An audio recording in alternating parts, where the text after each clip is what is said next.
তো চলো বন্ধুরা, থাম্বনেল থেকে বুঝতে পেরেছো কি হয়েছে, বেশি কথা বলবো না। চলো প্রথম ভিডিওটা দেখো, তার ফানি করে পড়বো দিয়ে হাসবো। কিন্তু যারা এখন চ্যানেল সাবস্ক্রাইব করেনি তারা এখন সাবস্ক্রাইব করে না, 5 টাকা বেল আইকনে টিপে দাও। হাসির কারণ একটা জিনিস দেখছিলাম, এটা বলা যাবে না। এই রাস্তায় এক মামা দাঁড়ায় দাঁড়ায় মুততেছিল, কি করে ওইটা দেখা আরেকজনে দেখায় হাসতেছিলাম অনেক। ঠিকই তো, বেড়ায় মুতবো কেন সবার সামনে, শরম লজ্জা নেই। ভিডিও দেখা হলো, চলো এবার কমেন্ট গুলো পড়ি আর হাসি। সালি খান কি মুখের কি ভাষা, আমার বাল ছিঁড়ে গেলে কিচ্ছু হবে না।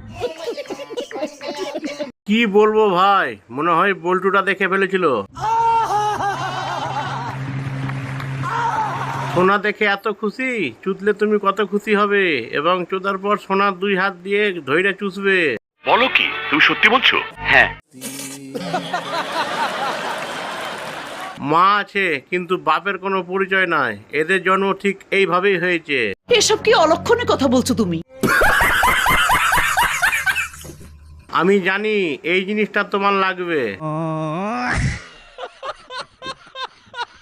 তোরে যদি পাইতাম কামনা লইয়া চুদতাম খানগি মাগি।